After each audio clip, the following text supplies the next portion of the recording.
Amen. Non, on va lire ce passage. 1 Samuel chapitre 1.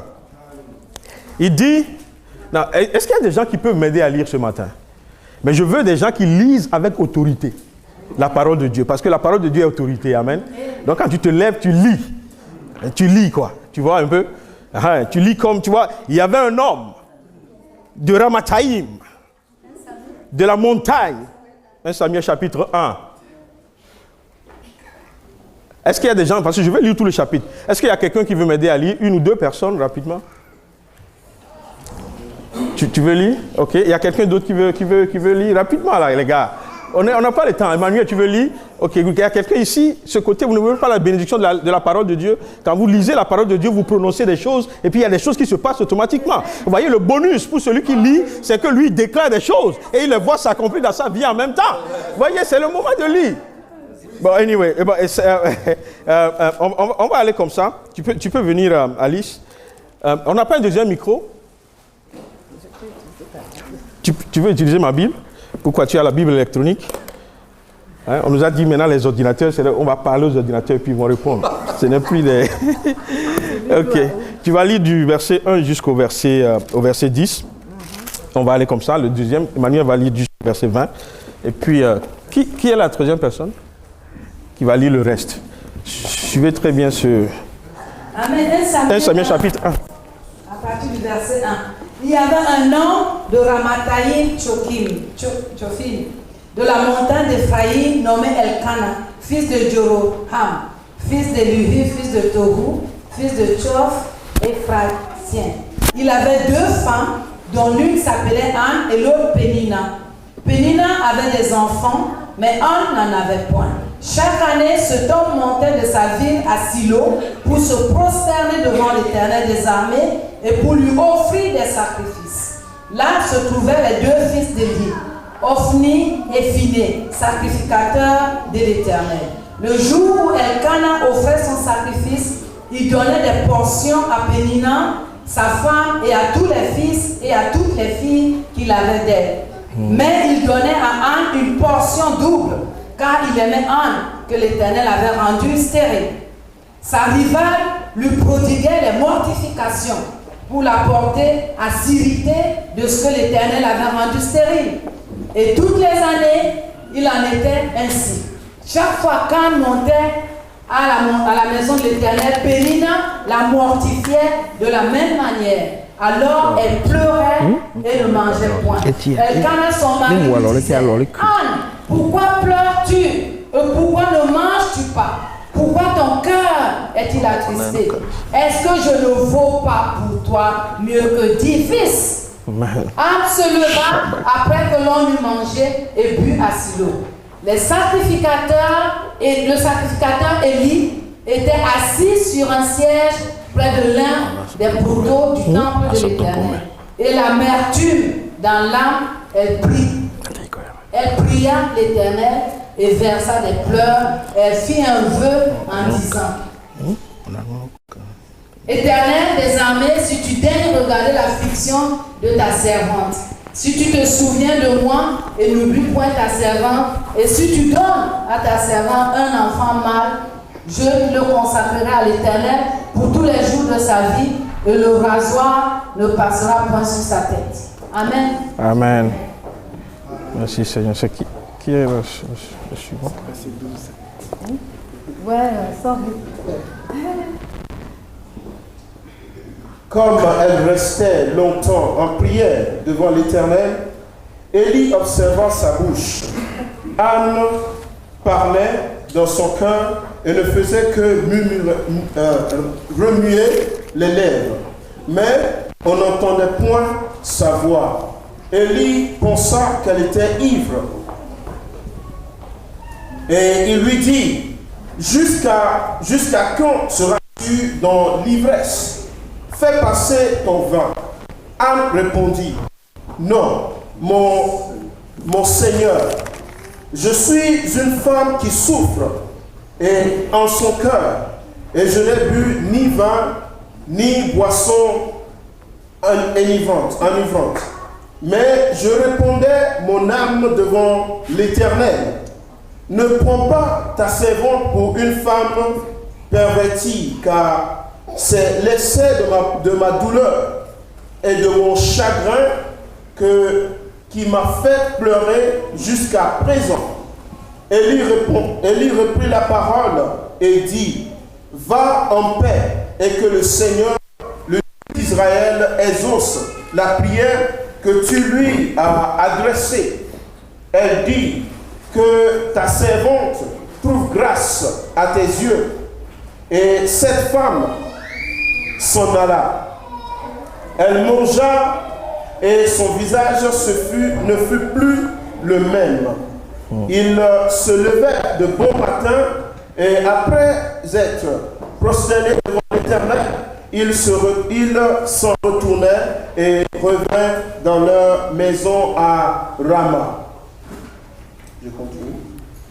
Elkana connut Anne, sa femme, et l'Éternel se souvint d'elle. Dans le cours de l'année, Anne devint enceinte et elle enfanta un fils qu'elle nomma Samuel, car, dit-elle, je l'ai demandé à l'Éternel. Son mari, Elkana. Ok, verset 20. Est-ce qu'il y a quelqu'un d'autre? Ah oui,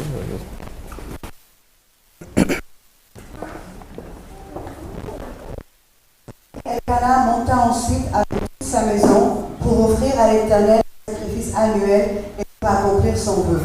Mais Anne ne point et elle dit, lorsque l'enfant sera sevré, je le mènerai afin qu'il soit présenté devant l'Éternel et qu'il reste là pour toujours. Elkana fais ce que te bon. Attends de la voir sevrée. Seulement, l'Éternel a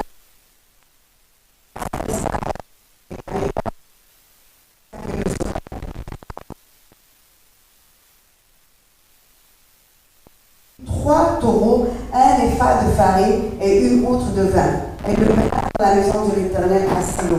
L'enfant était encore tout jeune. Ils égorgèrent les taureaux et ils conduirent l'enfant à Élie. Anne dit, mon Seigneur, pardon, aussi que ton âme vit, mon Seigneur, je suis cette femme qui me tenait ici près de toi pour prier l'enfant. C'est pour cet enfant que je priais et l'Éternel a exaucé la prière que je lui adressa. Ainsi, je veux le prêter et il sera toute sa vie prête à l'Éternel, et il se prosternait là devant l'Éternel. Amen. Amen. Non, très intéressant ce passage, n'est-ce pas? Et vous savez, il dit, le dernier ou bien l'avant-dernier verset qui a été lu tout à l'heure, il dit, c'était pour cet enfant que je priais et l'Éternel a exaucé la prière que je lui adressais. Amen. Now, il faut que cette prière soit dans la bouche de quelqu'un. Il y a un temps pour prier, mais il y a un temps aussi pour présenter le résultat ou bien la réponse de la prière. Amen. Il y a un temps pour désirer cet enfant, mais il y a un temps aussi pour présenter l'enfant. Et donc, la volonté de Dieu, ce n'est pas seulement de prier, mais c'est aussi de pouvoir présenter cet enfant. Alléluia. Et je crois que, vous voyez, le temps est arrivé. Je l'ai dit, je crois, l'autre dimanche, il y a des choses qu'on dit tous les dimanches, mais qu'on doit continuer par dire. Parce que notre Dieu est un Dieu qui travaille dans le temps. Il n'est pas un Dieu qui est limité à une durée quelconque. Mais il travaille, vous voyez, on dit, il fait un travail de ça. Je ne sais pas si c'est un bon français, je ne l'ai pas dit en fait. Mais il fait un travail vous voyez, un peu comme il a son temps. Il a son projet, il a son plan. Et il veut arriver quelque part avec toi. Et donc, on va regarder rapidement ce passage, très rapidement, vous le connaissez très bien. Il s'agit de Anne, il s'agit de Pénina, et il s'agit de leur mari. Amen. Now, la Bible nous dit que Anne n'avait pas d'enfant. Et si vous lisez très bien, la Bible dit quelque part que, parce que Dieu l'a rendue stérile ou quelque chose comme ça. Vous voyez, souvent dans la Bible, quand une femme ne donne pas d'enfant, on dit souvent Dieu a fermé ses entrailles ou bien Dieu... vous voyez, et puis souvent, malheureusement, malencontreusement, on interprète cela comme si Dieu est en train de punir quelqu'un. Amen. Mais en réalité, ce n'est pas le cas. La réalité, c'est que quand ils disent Dieu a fait quelque chose, c'est qu'ils reconnaissent tout simplement qu'il n'y a rien qui se passe sans que Dieu ne soit au courant.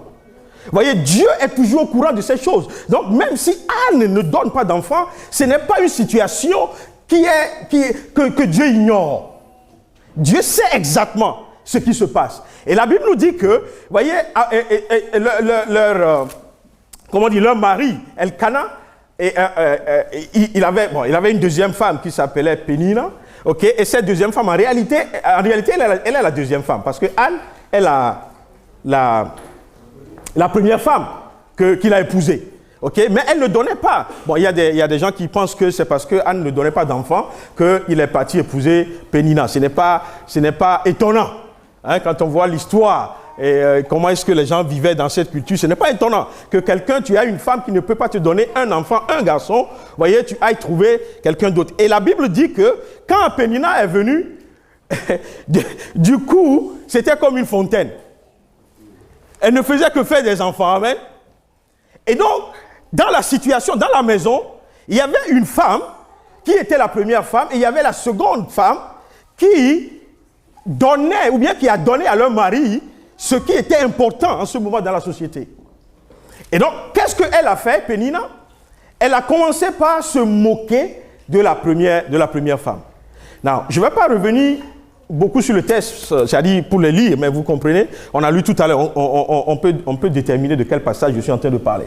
Mais la Bible nous dit que, vous voyez, quand Elkana allait faire des sacrifices, ou bien quand il partait sacrifier, il donnait une portion à Pénina et à ses enfants, et puis il donnait la double portion à Anne.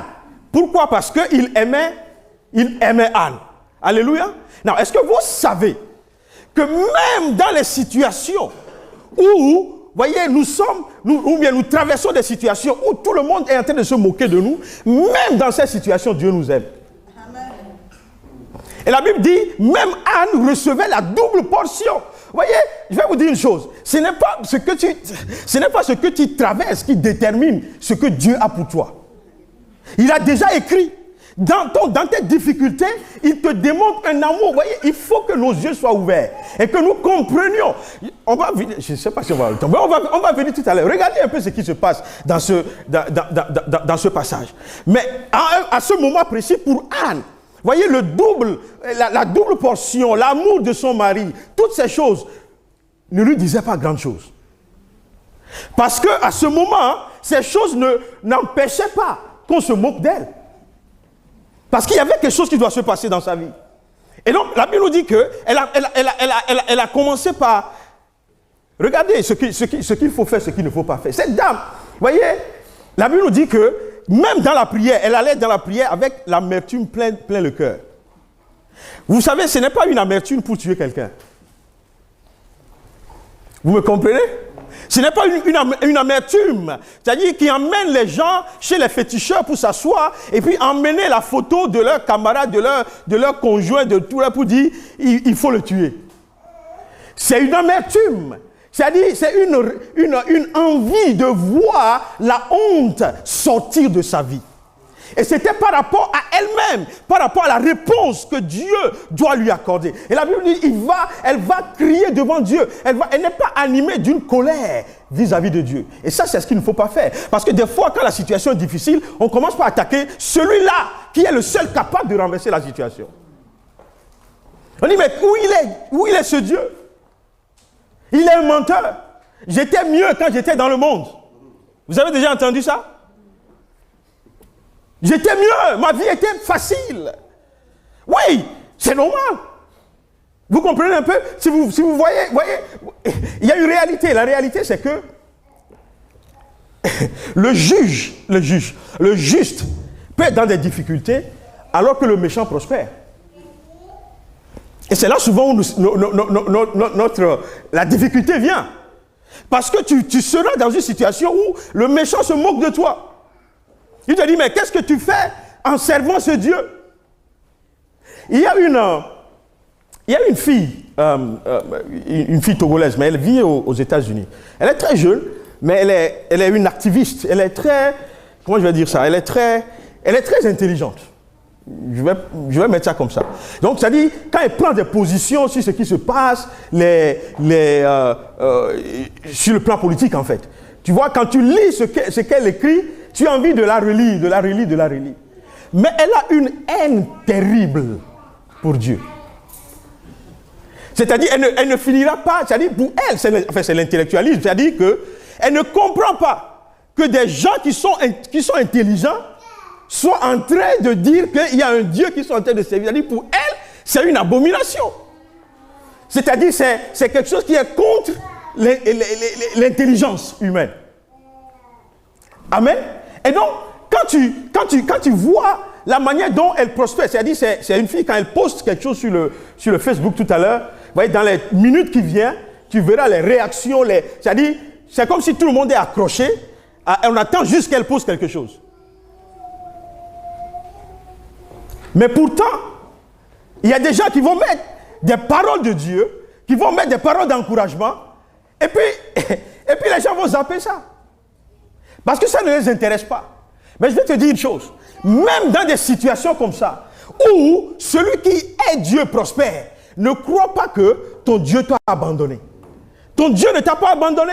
Il a un plan, et c'est ce qu'on va voir tout à l'heure. Je suis obligé de raccourcir cette prédication. On va voir ça tout à l'heure, parce que notre Dieu, même quand tu vois, tu es dans des situations qui ne correspondent pas à qui tu es, attends la fin.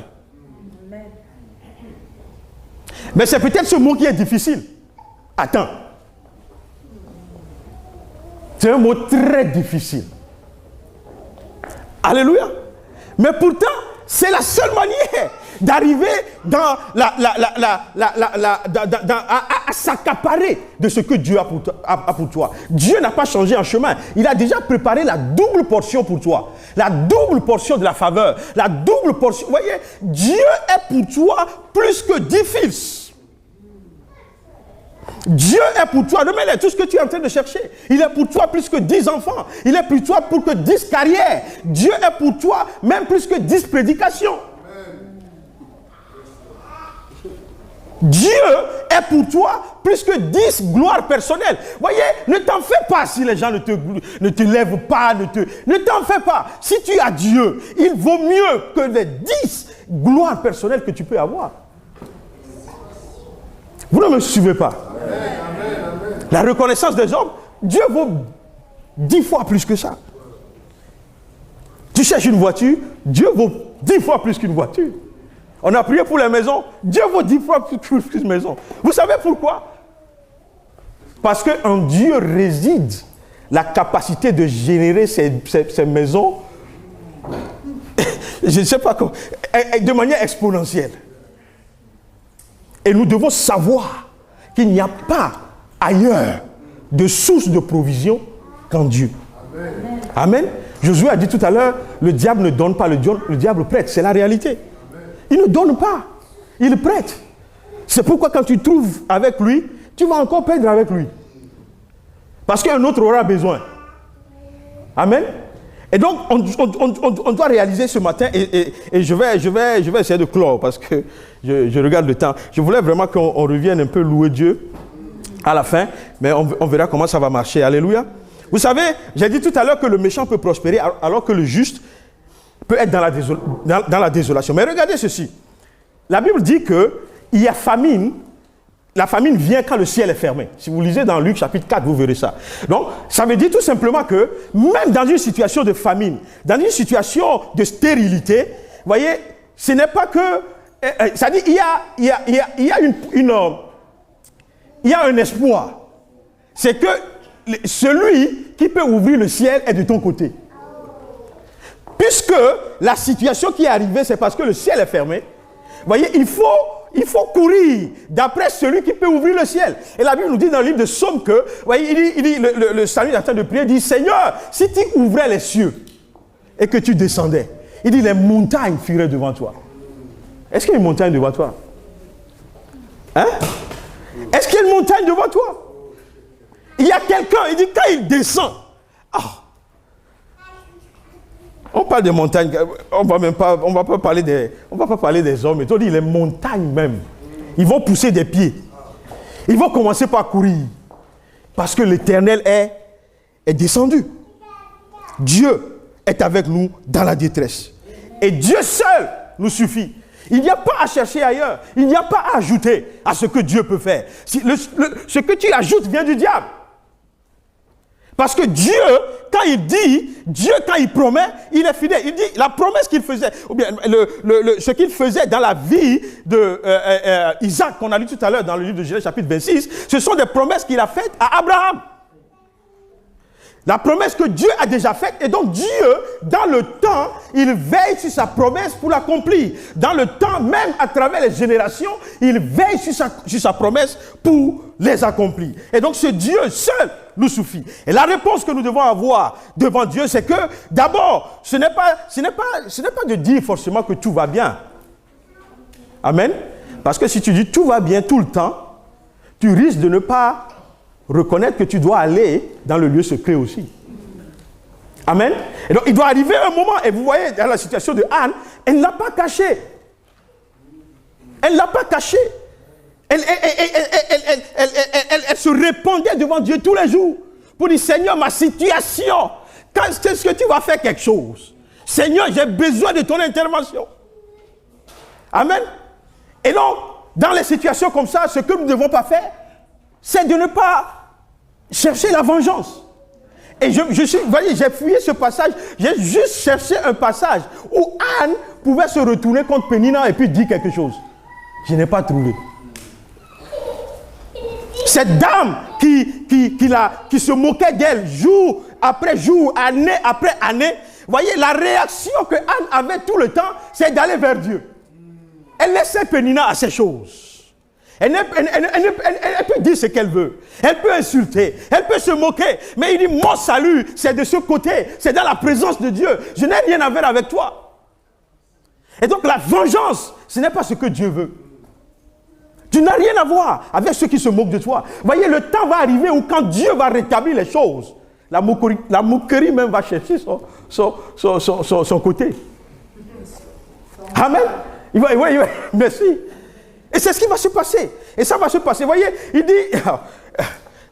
bon, on dit... Et puis il dit...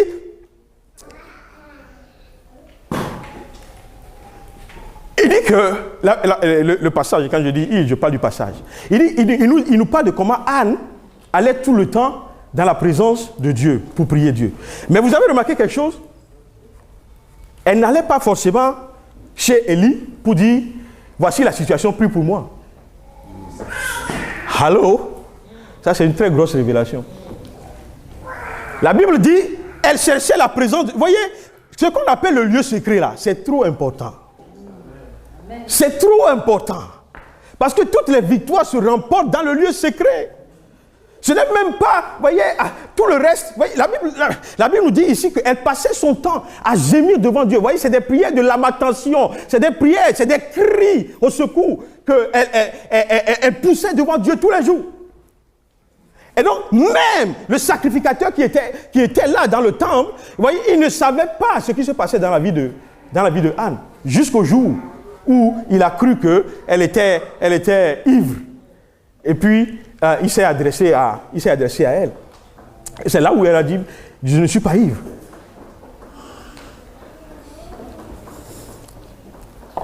C'est pour moi. Merci. Vous pouvez remercier Christelle pour moi.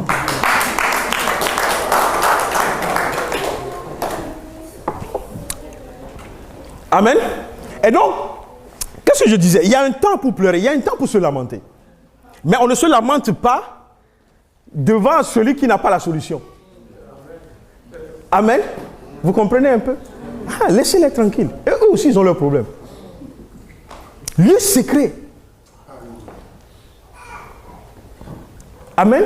Et puis quand tu es dans le... Oui, regardez un peu ce qui va se passer, parce que je ne suis pas en train de dire que vous ne devez pas considérer les leaders et tout ça. Parce qu'à la fin, vous voyez, la réponse de Dieu s'est manifestée à travers le sacrificateur. Donc, il y a un moment donné, Dieu a permis qu'elle vienne parler au sacrificateur. Et la seule chose qu'Élie a dit, il dit que la prière que tu as faite à Dieu dans le secret, que Dieu l'exauce. C'est-à-dire, moi, je n'ai pas besoin de savoir ce que c'est. Mais comme toi, tu es allé dans le lieu secret, ma prière pour toi, c'est que Dieu va exaucer cette prière. Amen. Et je prie ce matin que toute prière que tu es en train de faire dans le secret, Dieu l'exauce. Amen. Merci. Tout ce que tu as demandé dans le secret, Dieu va t'exaucer. Parce que le temps vient où tu dois faire taire la moquerie, les railleries et toutes ces choses. Le temps vient où ta situation doit démontrer quelque chose. Où les gens vont regarder jusqu'au dire, mais est-ce que ce n'est pas de lui qu'on se moquait jour et nuit? Maintenant on va dire, mais on a besoin d'aller vers lui. Et puis on dira, mais est-ce qu'il va nous repousser? Non, il ne va pas te repousser. Vous allez les repousser? Hein? Ne les repoussez pas. Parce que même ce que vous avez, ce n'est pas vous-même c'est Dieu qui vous l'a donné aussi. Est-ce que vous comprenez un peu? C'est Dieu qui vous l'a donné. Donc s'ils veulent, ils peuvent venir prendre un peu. Mais il faut qu'ils reconnaissent ton Dieu. Alléluia. Now, regardez rapidement la réponse de Dieu. J'aime ce Dieu. Est-ce que vous savez que Dieu a donné un enfant à Anne? Vous le savez? Comment il s'appelle? Waouh! Samuel d'Almeida. Non? Samuel Elkana. Alléluia. Et cet enfant, voyez, oh my God. Je ne sais pas, j'ai dit, cet enfant seul. Mais regardez ce qui va se passer. Je vais vous dire ça après, c'est bon, vous le savez. Cet enfant est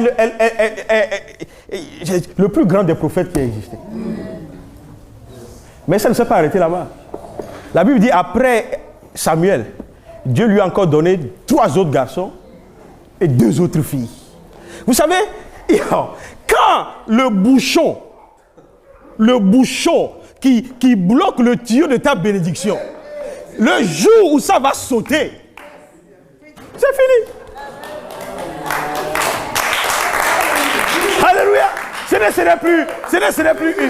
serait plus une maison, ce ne serait plus 2, ce ne serait plus une petite. Non, c'est-à-dire que ce que tu as dit, à un moment donné, tu dis en prière à Dieu, Seigneur, c'est-à-dire, juste un peu là, juste pardon, juste un peu. Non, je vais prendre l'exemple par exemple de maison. Donc tu vas dire à Dieu, Seigneur, juste un studio, s'il te plaît. Non, c'est l'exemple que je donne. C'est-à-dire, dans ta prière, tu as tellement besoin de maison que tu dis, Seigneur, au moins un studio. Amen. Non, est-ce que vous savez qu'en réalité, même si Dieu s'est arrêté sur cet enfant de Samuel, Anne n'a pas de problème. Elle a juste démontré que Dieu est avec lui, avec elle, et qu'elle a eu son enfant. Amen. Mais Dieu dit, dans sa pensée, Dieu n'a pas vu aussi petit que toi, tu vois. Donc, même dans les situations, quand tu étais dans les difficiles, tu ne voyais pas la porte de sortie, Dieu avait préparé quelque chose qui était au-delà de ton appréhension et de ce que tu peux penser. Et donc, quand c'est passé avec Anne, vous voyez, Samuel est venu, Samuel 1, Samuel 2, Samuel 3, et puis, comment on dit le féminin de Samuel? Samuel 1, Samuel 2, vous voyez, et puis à un moment donné, elle veut retourner à Dieu. Elle veut retourner à Dieu pour dire, Seigneur, ça va. Mais non. Dieu dit non, j'ai encore besoin de Samuel 2. Et puis Dieu lui a tout donné. Amen. Et ça va se passer dans ta vie. Amen. Au nom de Jésus-Christ. Tu as dit quand le premier va venir, et puis le deuxième, et puis le troisième, et puis le quatrième, et puis le cinquième, et puis le sixième, et ils vont s'aligner. Parce que c'est ça la volonté de Dieu. Alléluia. Amen. Vous savez, à l'hôpital, il y a des gens qu'on qualifie de... Ils sont, comment on dit ça? Ils ont plusieurs maladies. Tu vois? Et puis souvent, ces gens, tu les vois qu'il y a une des maladies qui est inquiétante. Et ils sont souvent focalisés sur la guérison de ce côté. Mais Dieu dit ce soir, quand je vais venir là, ce n'est pas une seule. Toutes les maladies vont passer one by one. One by one. One by one. Je vais guérir ceci, je vais guérir la migraine, je vais guérir, la tension artérielle, je vais guérir le diabète, je vais guérir les maladies de foie, la cirrhose, je vais guérir les maladies des os, Et Dieu, quand il saute le bouchon, c'est-à-dire c'est comme si le bouchon est mis, parce que, je l'ai dit tout à l'heure, vous avez vu dans le cas de Anne, il dit Dieu n'a pas permis qu'elle enfante. Alléluia. C'est-à-dire que Dieu est en train de préparer toutes les bénédictions, mais c'est dans le tuyau. C'est dans le tuyau. Puis Dieu il les pousse. Tout ça, ça fait un peu de, tu vois, dans le tuyau. Et puis un jour, ça fait pouf! Et puis personne ne peut plus contrôler. Même ta prière ne peut plus l'arrêter. Même tu peux jeûner, Dieu ne va plus l'arrêter. Parce que c'est déjà dedans. Est-ce que vous comprenez un peu? Dieu l'a déjà mis. Il a déjà préparé pour toi. Et la seule chose que tu dois faire, c'est de continuer. Mais je vais terminer avec ceci. Allez-y avec moi dans le livre de Jean 7, chapitre 37. Je vais terminer avec ça rapidement. Et puis on va terminer. Amen. Parce que nous devons comprendre que nous avons un Dieu qui nous a tellement aimés que la Bible nous dit qu'il a même donné son Fils unique. Pour toi et pour moi. Amen. Il dit, le verset 37, il dit, le dernier jour, le grand jour de la fête, Jésus se tenant debout s'écria, il dit, si quelqu'un a soif, qu'il vienne à moi et qu'il boive. Celui qui croit en moi, les fleuves d'eau vive couleront de son sein, comme dit l'Écriture. Et il dit cela de l'Esprit que devaient recevoir ceux qui croiraient en lui, car le Saint-Esprit n'avait pas encore été donné, parce que Jésus n'avait pas encore été glorifié. Est-ce que Jésus a été glorifié? Oui.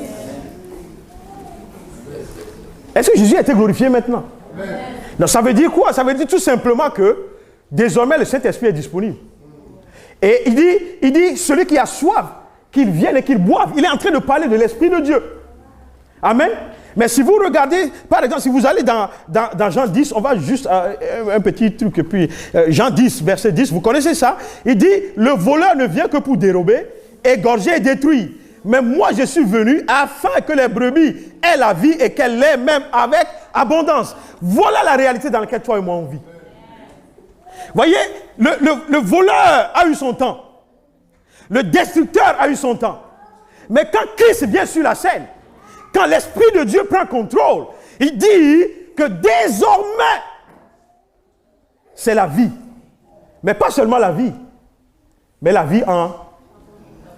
Il n'y a pas seulement Samuel, mais il y a Samuel 1, il y a Samuel 2, il y a Samuel 3, il y a Samuel 1, Samuel 2, Samuel.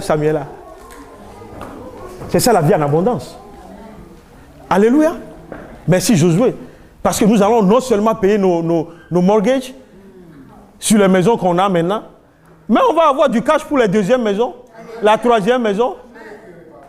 Pourquoi est-ce que c'est seulement les gens du monde qui doivent faire ces choses et nous exploiter, nous les chrétiens? Le temps vient où on doit se lever. Alléluia. Vous ne croyez pas? Vous ne recevez pas? Dieu est capable. Dieu est capable. Dieu est capable de le faire. La peur doit nous quitter. Le doute doit nous quitter. L'incrédulité doit nous quitter. Nous devons croire en la parole de Dieu et rester focalisés sur ce que Dieu a dit. Même si cela ne ressemble pas à ce qui se passe dans le monde, nous disons voici ce que Dieu a dit, voici ce qui doit se passer dans nos vies et nous croyons que nous allons rester focalisés sur Dieu jusqu'à ce que nous voyons ces manifestations dans nos vies. Alléluia. C'est pour cela que ce n'est pas impossible que nous ayons une salle avec 24 bureaux. Amen. Alléluia. Hier, j'étais à Victoria l'après-midi. Et puis, je passais tout juste devant, dans une petite ruelle. Et puis, j'ai vu à Victoria, un grand warehouse comme ça. Et puis, je vois à côté, tu vois, c'est comme si les gens ont jeté des... Tu vois, c'est comme si un lieu qui n'est pas utilisé, tu vois. Et puis je dis, mais Seigneur, j'ai encore fait ma prière. Je dis, il faut nous ouvrir les yeux. Parce qu'il y a un bâtiment quelque part, à Londres, pour nous. Et on doit trouver ça. Amen. Et puis, quand je marchais, puis à côté, j'ai vu comme des tables de tennis, table tennis. Et puis des trucs qu'ils ont jetés. Donc je me suis dit, mais peut-être que c'est un endroit où ils utilisaient, par exemple, pour les jeunes ou bien quelque chose comme ça. Et donc, dans la semaine, je vais retourner là-bas. Parce que je ne sais pas ce qu'il y a dedans.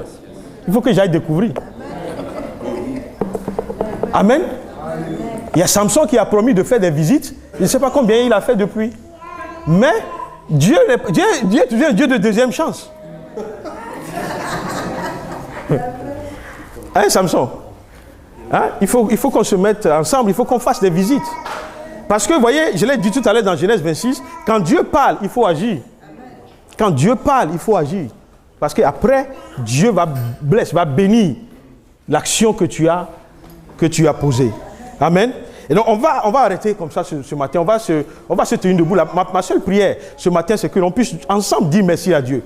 Parce que même quand on était ou on est dans les difficultés, il nous a aimés d'un double amour. Amen. Il nous a déjà aimés. Et il continue de nous aimer. C'est-à-dire, il n'y a qu'avec Dieu qu'on peut trouver ça. C'est-à-dire, tu vois que c'est difficile, mais même dans ça, là, son amour est toujours là. Il n'y a pas de faille dans son amour. Ce n'est pas parce que Dieu ne t'aime pas que tu es dans une situation difficile. Amen. Ce n'est pas parce que Dieu aime quelqu'un plus que toi que... Non, Dieu t'aime. Il t'aime.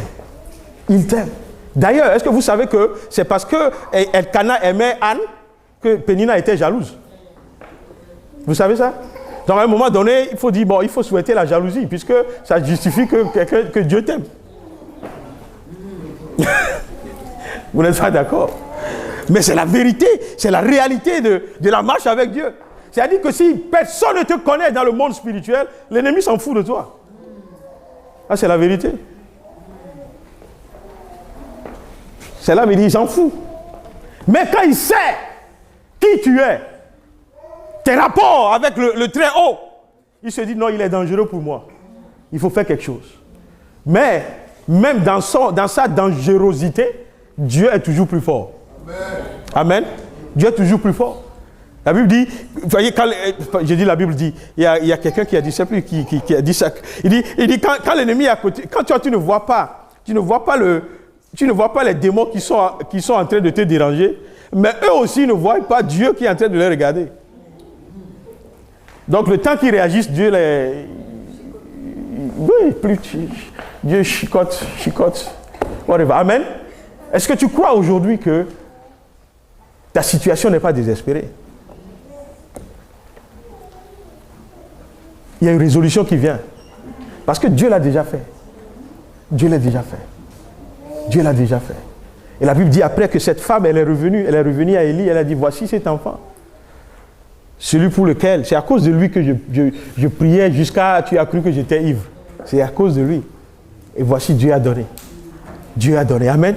Et on va se tenir debout, on va lire ce passage ensemble pour terminer. Ça, c'est la prière de Anne.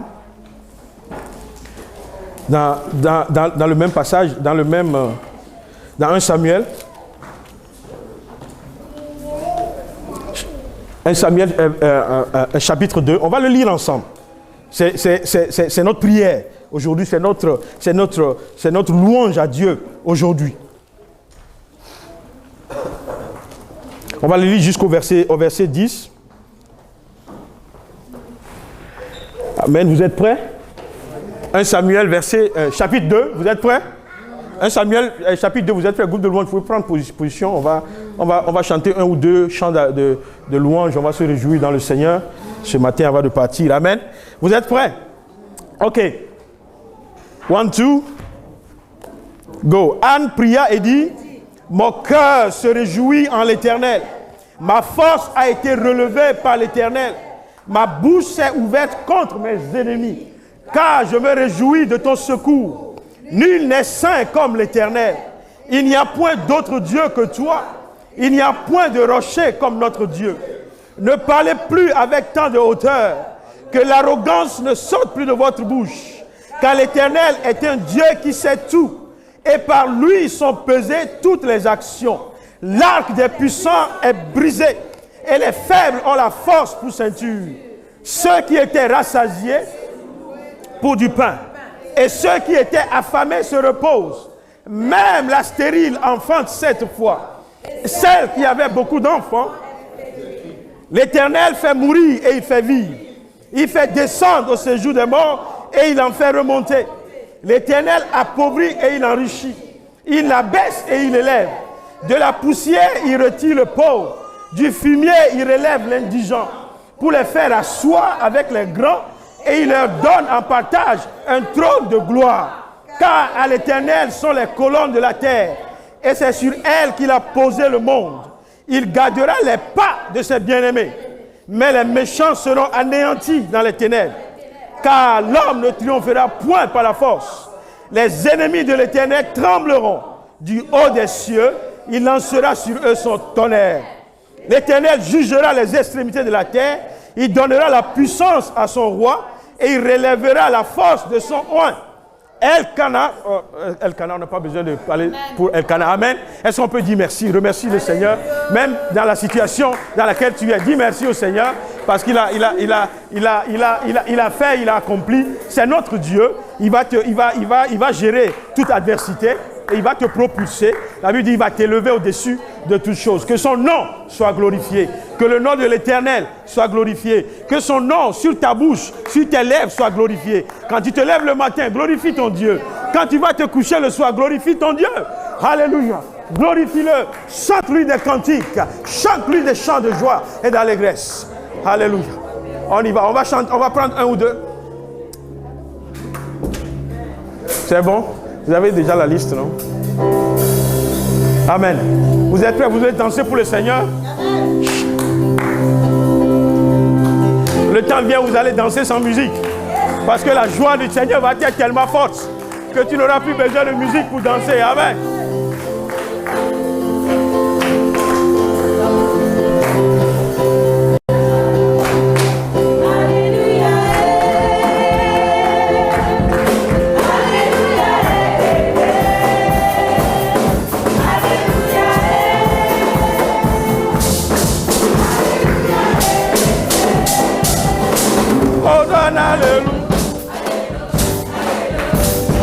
Alléluia.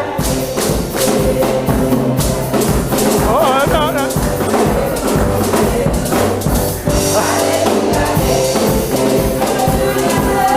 Oh, Zanae.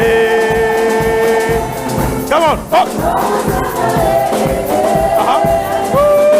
Oh, Zanae. Oh, Zanae.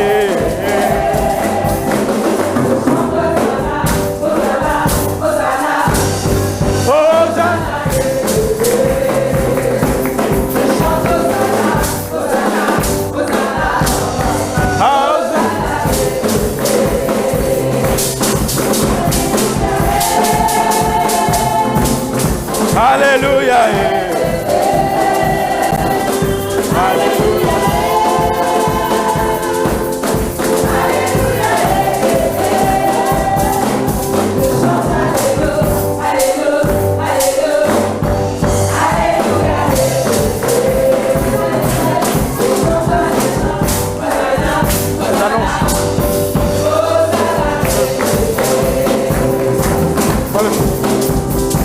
Mais il y a plein de dates qui sont là avec ça, toi. Hein? Tu fais ça, toi. Non, tu peux le faire. Bon, peut-être qu'il vaut mieux. Attends, je vais le faire parce qu'il faut que j'explique certaines choses. Vas-y, fais-le. Vas-y.